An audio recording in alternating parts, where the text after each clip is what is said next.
بسم اللہ الرحمن الرحیم۔ کسی ملک کا ایک شہزادہ تھا جو بڑا خوبصورت، کہیں بہنوں کا بھائی، ماں باپ کی آنکھوں کا تارا۔ ایک رات کو اس نے خواب میں دیکھا کہ کوئی ایک بہت خوبصورت، حسین و جمیل لڑکی میدان میں اکیلی کھڑی رو رہی ہے۔ شہزادے کو دیکھ کر کہتی ہے، خدا کے لیے مجھے بچاؤ، نہیں تو ڈاکو مجھے مار ڈالیں گے۔ شہزادے کو اس کی بھولی بھالی صورت بڑی ہی معصوم لگی اور پوچھتا ہے، لڑکی تو کون ہے؟ لڑکی نے جواب دیا، میں بغداد کے لال سوداگر کے قبضے میں ہوں، وہ بہت ہی لالچ خور اور ظالم ہے، خدا کے لیے جلدی کرو، اور گھبرا کر ادھر ادھر دیکھنے لگتی ہے۔ اتنے میں شہزادے کی آنکھ کھل جاتی ہے۔ شہزادے نے بڑی مشکل سے تڑپ تڑپ کر رات کاٹی۔ صبح ہوتے ہی باپ کے پاس گیا اور کہنے لگا، ابا جان، اگر آپ میری زندگی چاہتے ہیں خوشی سے مجھے سفر کی اجازت دیں۔ بادشاہ نے اپنے بیٹے کی صورت دیکھی تو منہ پر ہوائیاں اڑ زرد ہو رہا تھا، بے چین ہو گیا، پوچھا کہ کیا بات ہے؟ ہزار سمجھایا مگر شہزادہ اپنی ہٹ پر اڑا رہا۔ جب کوئی نصیحت کارگر نہ ہوئی تو ناچار اجازت دے دی اور شہزادہ اسی وقت سفر کا سامان لے کر اشرفیوں اور جواہرات کو بھر کر سب کو روتا چھوڑ بغداد کی طرف روانہ ہوا۔ چلتے چلتے تھوڑے دن میں جنگل بیابان طے کرتا ہوا بغداد جا پہنچا۔ لال سوداگر شہر میں مشہور تھا۔ اس کے مکان پر جا کر لونڈیوں کو دیکھا۔ سوداگر نے بھولا بھالا خریدار پا کر پہلے تو دوسری لونڈیاں دکھائی۔ جب ان میں سے شہزادے نے کسی کو پسند نہ کیا تو آخر میں وہی لڑکی آئی۔ شہزادہ پہلی ہی نظر میں پہچان گیا اور پوچھا کہ اس کی قیمت کیا ہے؟ سوداگر بولا، اس کا مول جواہر کی تول ہے، ترازو کہ ایک پلڑے میں اس کو بٹھاؤ اور دوسرے میں سونا، موتی، ہیرے لال رکھو، پھر اس کا سودا ہوگا۔ شہزادے تو اس کے لیے بے چین تھا، فوراً آ کر اشرفیاں الٹ دی۔ زیور جواہرات اور ہیرے اس کے پاس تھے، لڑکی کے برابر تول دیا۔ لڑکی کو گھوڑے پر بٹھا کر سرائے میں آیا اور ایک اچھا پردے دار مکان لے کر رہنے لگا۔ گل اس کا نام رکھا۔ 2-4 دن میں جب سفر کی تھکن اتری تو قاضی جی کو بلا کر اس لڑکی سے شادی کر لی۔ دن عید رات شب برات تھی۔ بڑے عیش و آرام سے وقت گزرتا تھا۔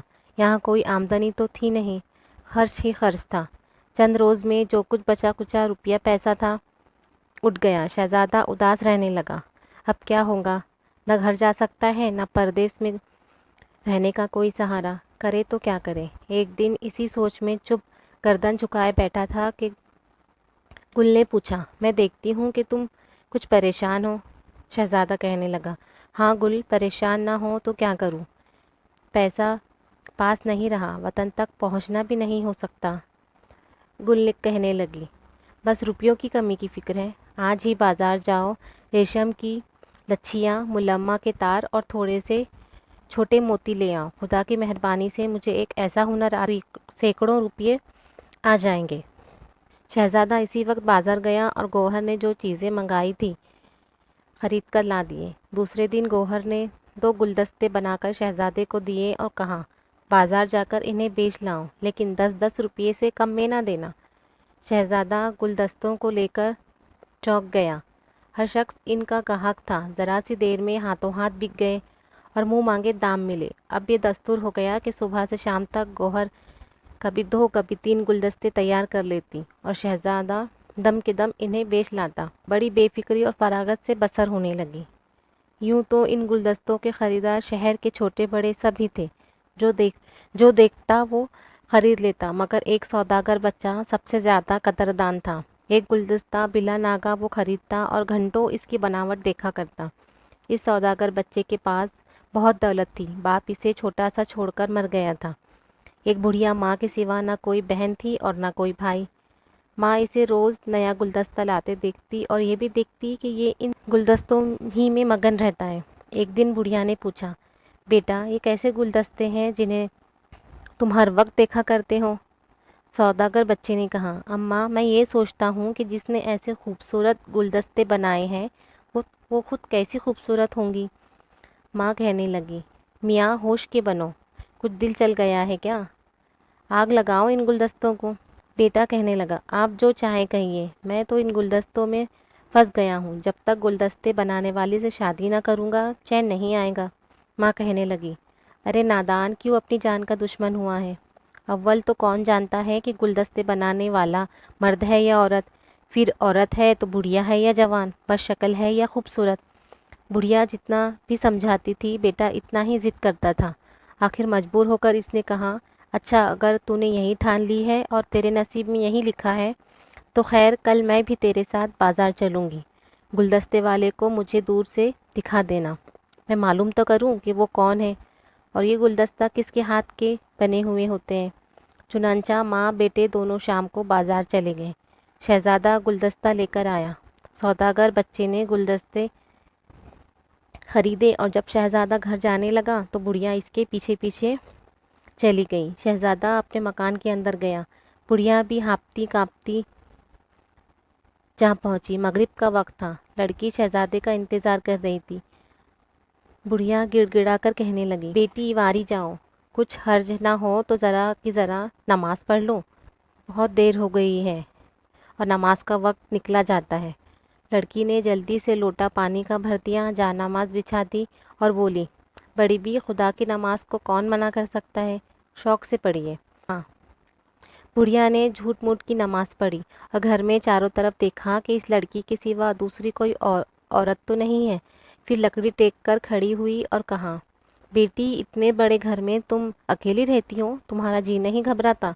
لڑکی کہنے لگی، بڑی بھی جی گھبرائے بھی کیا ہوا، سارا دن تو گلدستے بنانے میں گزر جاتا ہے، رات کو میرے شوہر آ جاتے ہیں۔ بڑھیا کہنے لگی، تیری اس چاند سی صورت کے جیسے تیرے گلدستے بھی بہت پیارے ہوتے ہیں کہ دیکھنے والا دیکھتا ہی رہ جائے۔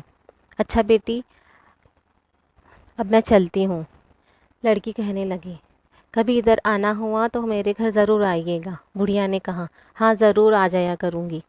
یہ کہتی ہوئی بڑھیا روانہ ہوئی اور گھر جا کر اپنے بیٹے سے کہنے لگی، بیٹا میں تو پھر یہی کہتی ہوں کہ اس کا خیال کو چھوڑ دے، خدا کا دیا مال و دولت، عزت آبرو سب کچھ ہے، اچھی سے اچھی پرستان کی پری حور کا ٹکڑا دلہن مل جائیں گی، دوسرے وہ میاں والی ہے۔ یوں بھی پرائی عورت کا خیال کرنا اچھا نہیں، نہ جانے کیا مصیبت آئے۔ مگر سوداگر کا بچہ نہ مانتا تھا نہ مانا۔ ہار کر ماں نے کہا، اچھا اگر یہی دھن جمائی ہے تو ایک کام کر، اس کے گھر کے پاس ہی ایک نیا گھر بنا لے اور اس کے شوہر سے تو دوستی کر لے، تب کوئی ترکیب نکل آئے۔ سوداگر بچے نے اسی دم راج مزدوروں کو بلا کر مکان بنوانا شروع کر دیا۔ روپیے میں بڑی طاقت ہوتی ہے۔ مہینے بھر کے اندر شاندار مکان بن کر تیار ہو گیا۔ پڑوس کی بات تھی، شہزادے سے بھی خوب دوستی ہو گئی۔ ایک دن سوداگر بچے نے شہزادے سے کہا، بھائی مجھے ارمان ہے کہ تمہاری دعوت کروں، ہم دونوں مل کر ساتھ کھانا کھائیں۔ شہزادہ سیدھا سادہ آدمی، اس نے منظور کر لیا۔ بڑھیا نے کھانے میں بے ہوشی کی کوئی چیز ملا دی۔ شہزادے نے ابھی 2 نوالے ہی کھائے تھے کہ بے ہوش ہو کر گر پڑا۔ بڑھیا تو طاق میں ہی تھی، اس نے جلدی سے شہزادی کی انگلی سے انگوٹھی اتاری اور ایک لونڈی کو گل کے پاس بھیجا کہ یہ انگوٹھی بتا کر کہنا کہ اسے اس کے میاں نے بلایا ہے۔ گل کو ان فریبوں کی کیا خبر، وہ فوراً لونڈی کے ساتھ چلی آئی۔ ایک اچھے سجے سجائے کمرے میں اسے بٹھایا، خوب خاطر مدارت ہوئی۔ اتنے میں سوداگر بچہ آیا اور بولا، تم جانتی ہو کہ میں اس شہر کے سب سے بڑے سوداگر کا بیٹا ہوں، دربار سرکار تک آئی ہے، میں تم سے شادی کرنا چاہتا ہوں، میں نے تمہاری خاطر یہ محل بنوایا ہے، خوشی سے میرے ساتھ شادی کرنے پر راضی ہوں گی تو خوشی سے کروں گا، اور زبردستی سے راضی ہوں گی تو زبردستی سے کروں گا، اب تم میری قید میں ہو۔ گل کے پاؤں تلے کی زمین نکل گئی کہ یہ کیا معاملہ ہے، بیٹھے بٹھائے کیسی مصیبت آئی۔ مارے غصے کے چہرہ سرخ ہو گیا۔ کوستی پیٹتی، برا بھلا کہتی، اور کیا کر سکتی تھی، عورت کا کوئی حمایتی نہیں۔ اپنی بے بسی پر دل بھر آیا، رونے لگی۔ سوداگر بچے نے دل میں سوچا کہ اس وقت زیادہ تنگ کرنا اچھا نہیں، جاتی کہاں ہے، 2-4 روز میں آپ پر آ جائیں گی۔ وہ سامنے سے ٹل گیا۔ ادھر شہزادے کو جب ہوش آیا تو نڈھال تھی، سیدھا گھر پہنچا۔ گل کا پتہ نہ تھا، چاروں طرف دیکھا، آوازیں دی، وہ ہوتی تو بولتی۔ اجنبی بستی، نہ کوئی یار نہ مددگار۔ پریشان ہو کر دیوانوں کی طرح باہر نکل گیا۔ جو ملتا اس سے پوچھتا کہ تم نے میری گل کو دیکھا ہے؟ گلیوں میں گل گل پکارتا پھرتا، یہاں تک کہ لوگ دل چلا پاس بیٹھ سمجھنے لگے۔ لڑکے پتھر مارتے، سوداگر بچے کے نوکر چاکر ہنسی اڑاتے، اور جب وہ ادھر آتا دھکے دے کر دور نکال آتے۔ سوداگر بچے کے نوکر اس کی ہنسی اڑاتے اور پتھر مارتے، اور جب وہ اس کے محل کے پاس جاتا تو اسے پتھر مار کر وہاں سے نکال دیتے۔ خدا کا کرنا ایسا ہوتا کہ ایک دن بادشاہ کے عطر ساز کی سواری جا رہی تھی۔ شہزادے کو جو اس نے ہائے گل کرتے ہوئے سنا تو لوگوں سے پوچھا کہ یہ کون ہے اور کیا چاہتا ہے۔ لوگوں نے کہا کہ کوئی دیوانہ ہے، مدت سے اس کو یہی رٹ لگی ہے۔ عطر ساز کو کچھ خیال شہزادے کو بلایا اور اسے پوچھا، میاں تم کو کیا ہوا ہے؟ ہائے گل کیوں کہتے ہو؟ کیا تمہارا کوئی چیز گم ہو گئی ہے؟ شہزادے نے آنکھوں میں آنسو بھر کر اول سے آخر تک اپنا سارا قصہ سنا دیا۔ عطر ساز بڑا نیک دل انسان تھا۔ شہزادے کو دلاسا دے کر اپنے گھر لے گیا، طرح طرح کی عطروں کی شیشیاں ایک صندوقچے میں سجائی اور شہزادے سے کہا، ساجزادے یہ صندوقچہ لو اور بھیس بدل کر سوداگر بچے کے مکان پر آواز لگاؤ، اللہ چاہے تو تمہاری گل مل جائیں گی۔ اگلے روز شہزادہ ایسے وقت کہ سوداگر بچہ کہیں باہر گیا ہوا تھا، عطر والوں کی وضع بنا صندوقچہ بغل میں لیے آواز لگاتا ہوا سوداگر بچے کی محل کے باہر پہنچ گیا۔ گوہر نے اپنے شہزادے کی آواز پہچان کر لونڈی سے کہا، ارے اس عطر والے سے پوچھو سوہاگ کا عطر بھی ہے۔ لونڈی دوڑی ہوئی گئی۔ شہزادے نے صندوقچے کا صندوقچہ حوالے کر دیا کہ اس میں سارے عطر ہیں، پسند کا سودا ہے، جو دل کو بھائے لے لے۔ گل کو عطر کیا لینے تھے؟ ایک پرچہ لکھ کر صندوقچے میں رکھ دیا کہ رات کے 12 بجے ایک تیز رفتار گھوڑا لے کر مکان کے پچھواڑے آ جانا، میں انتظار کروں گی۔ اور لونڈی سے بولی، اس میں میرے مطلب کا کوئی عطر نہیں ہے، الٹا دے آؤ۔ جب آدھی رات ادھر آدھی رات ادھر ہوئی، شہزادہ گھوڑا لے کر آیا اور گھوڑا کھڑا کر کے ایک درخت کی اوٹ میں بیٹھ گیا۔ کئی دن کا جاگا ہوا تھا، نیند آ گئی۔ گوہر اپنے وقت پر آئی، گھوڑے پر سوار ہو کر شہزادے کا انتظار کرنے لگے۔ اتفاق سے اس محلے میں کچھ چور چوری کرنے آئے ہوئے تھے۔ ایک چور کی جو نظر پڑی کہ سامان سے لدا ہوا ایک گھوڑا کھڑا ہے اور اس پر ایک عورت چادر لپیٹے ہوئے بیٹھی ہے، گل کے پیچھے بیٹھ گھوڑے کو لے اڑا۔ اندھیری رات تھی، گل نے جانا کہ شہزادہ ہے، چپکی بیٹھی رہی۔ چلتے چلتے صبح ہو گئی۔ اب جو گل مڑ کر دیکھتی ہے تو شہزادے کے بدلے ایک کالا بے ڈھنگ کی شکل کا آدمی ڈھانٹا باندھے ہوئے لیے جاتا ہے۔ کلیجہ سن سے ہو گیا اور ایک چیخ مار کے بے ہوش ہو گئی۔ ہوش آیا تو کیا دیکھتی ہے، ایک پہاڑ کے پاس ایک جھوپڑی بنی ہے اور وہی ڈراؤنی صورت سامنے بیٹھی ہے۔ ڈر کے مارے گل نے آنکھیں بند کر لی۔ چور نے کہا، لڑکی ڈر نہیں، میں تیرا باپ ہوں، تو میری بیٹی ہے، اس گھر کو اپنا گھر سمجھ، میں اس ملک کا بڑا ڈاکو ہوں، شہزادیوں کی طرح رہیں گی۔ گوہر نے دل میں کہا کہ اب اس سے کچھ کہنا بیکار ہے، رونے پیٹنے سے کیا ہوتا ہے، اور صبر و شکر کر کے بیٹھی رہی اور چور کے گھر میں رہنے لگی۔ مثل مشہور ہے کہ جو سویا اس نے کھویا۔ شہزادے کی آنکھ کھلی تو نہ گھوڑا تھا نہ گل۔ اپنے اوپر بہت ملامت کی، سر پر 2 تھپڑ مارے، مگر کیا ہوتا ہے، دن نکلتے ہی بھاگا اور شاہی عطرساز کے پاس جا پہنچا اور سارا حال اسے سنا دیا۔ اس نے بھی افسوس کیا اور کہا کہ پھوٹے نصیب کا کون ساتھ دے سکتا ہے، معلوم ہوتا ہے کہ ابھی تمہارے برے دن باقی ہے، جب تک خدا مہربان نہیں ہوتا کوئی کام نہیں بنتا، جاؤ اس کو یاد کرو۔ شہزادہ مایوس ہو کر خاک اڑاتا منہ نوچتا شہر سے نکل گیا۔ گل کو جب ڈاکوؤں کے ہاں رہتے رہتے عرصہ گزر گیا اور شہزادے کی یاد اس کو زیادہ ستانے لگی، اس نے ایک کام کیا کہ چور تو کہیں لمبے دھاوے پر گیا ہوا تھا، یہ مردانہ کپڑے پہنی اور گھوڑے پر سوار ہو کر جدھر گھوڑا چلتا ادھر چل پڑی۔ سرپٹ گھوڑا اڑائے چلی جاتی تھی کہ سامنے سے ایک ٹیلے کے نیچے بہت سے آدمی کھڑے نظر آئے۔ گوہر کو دیکھ کر انہوں نے شور مچانا شروع کیا کہ خدا نے ہمارے واسطہ بھیج دیا۔ قریب پہنچی تو سب نے جھک کر سلام کیا۔ گوہر نے حیران ہو کر پوچھا، تم لوگ کون ہو اور مجھ سے تمہارا کیا مطلب ہے؟ ان میں سے ایک شخص جو سب کا افسر معلوم ہوتا تھا آگے بڑھا اور کہنے لگا، ہمارے ملک کا دستور ہے کہ جب بادشاہ مر جاتا ہے تو شہر کے بڑے بڑے آدمی اس ٹیلے کے نیچے آ کھڑے ہوتے ہیں۔ جو مسافر پہلے آتا ہے اس کو بادشاہ بناتے ہیں۔ 2 دن ہوئے کہ ہمارا بادشاہ مر گیا ہے۔ ہم نئے بادشاہ کے انتظار میں قاعدے کے مطابق یہاں جمع ہیں۔ سب سے پہلے آپ کو دیکھا ہے، اس لیے آج سے آپ ہماری بادشاہ ہیں۔ چلیے اور تخت پہ تشریف رکھیے۔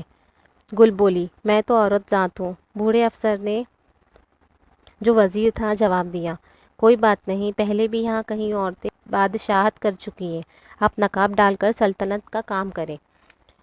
وہ جو کہتے ہیں پل میں قہر پل میں لہر، گل کو بے مانگے خدا نے بادشاہت دے دی تھی۔ بادشاہ ہوتے ہی گل نے پہلا کام یہ کیا کہ اپنے قد آدم تصویریں بنوا کر شہر کے چاروں دروازوں پر لگوا دی اور پہرے دار بٹھا دیے کہ جو مسافر ان تصویروں کو دیکھ کر کچھ بھی کہے اسے میرے پاس حاضر کرو۔ خدا کی شان کہ وہی سوداگر بچہ نئے بادشاہ کے تخت پر بیٹھنے کی خبر سن کر اپنا مال اسباب بیچنے آیا۔ دروازے پر جو گوہر کی تصویریں دیکھی تو آپے سے باہر ہو کر کہنے لگا، تو نے مجھے دگا تو دی ہے، میرا بھی نام نہیں جو تیرا کھوج نہ نکالوں۔ چوکیدار نے سن کر جھٹ پکڑ لیا اور گوہر کو اطلاع دی۔ گوہر نے حکم دیا کہ اسے ایک مکان میں بند کر کے پہرا لگا دو۔ 5-7 دن بھی نہیں گزرے تھے کہ ڈاکو صاحب بھی بھلے مانوس کے سے کپڑے پہنے کسی ٹو میں آئے۔ تصویر پر نظر پڑتے ہی چونک کر بولے، شیطان کی خالہ، کہاں جاتی ہے؟ تو نے بیٹی بن کر دھوکہ دیا ہے۔ جب تک تیری بوٹیاں چیل کووں کو دے دوں گا دائیں ہاتھ سے کھانا حرام ہے۔ یہ خبر بھی گوہر کو دی گئی اور اس نے ڈاکو کو بھی ایک مکان میں قید کروا دیا۔ شہزادہ جو بغداد سے نکلا تھا وہ بھی اتفاق سے ادھر آ نکلا۔ تصویر پر نگاہ پڑتے ہی رک گیا اور اس کے پاؤں لڑکھڑانے لگے، آنکھوں کے نیچے اندھیرا آ گیا اور گل گل میری گل کہتے کہتے گر پڑا۔ گل کو خبر ہوئی اور شہزادے کو بھی ایک کمرے میں جگہ مل گئی۔ دوسرے روز گل نے دربار عام کیا اور ڈھنڈورا پٹوایا کہ 5 برس کے بچے سے 100 برس کے بوڑھے تک حاضر ہوں۔ جب شہر کے سارے چھوٹے بڑے امیر غریب جمع ہو گئے تو گل نے نقاب الٹ دی اور اپنی ساری داستان سنا کر کہا، اس سوداگر بچے کو میں سولی کا حکم دیتی ہوں، کیونکہ اول تو اس نے پرائی عورت پر نیت، دوسرے یار ماری پر کمر باندھی۔ چور کو میں کوئی سزا نہیں دینا چاہتی، اس نے میرے ساتھ کوئی بدسلوکی نہیں کی بلکہ بیٹی بنا کر رکھا۔ یہ اگر چوری سے توبہ کر لے تو میرے ملک میں امیروں کی طرح رہ سکتا ہے۔ اور تیسرے صاحب میرے آقا ہے، میرے شوہر اور اپنے ملک کے شہزادے ہیں۔ اب میں چاہتی ہوں کہ آپ لوگ انہیں تخت پر بٹھا مجھے بادشاہ بیگم سمجھے۔ مجھے امید ہے کہ آپ سب صاحبان میری راہ سے اتفاق کریں گے۔ گوہر کی یہ باتیں سن کر ساری رعایا نے اپنے نقاب پوش بادشاہ کی عقل کی بہت تعریف کی۔ سوداگر بچے کو سولی دے دی گئی، چور نے چوری سے توبہ کی اور شہزادہ تاج پہن کر تخت پر بیٹھ گیا۔ نوبت نکارے خوشی کی شادیانے بجنے لگے۔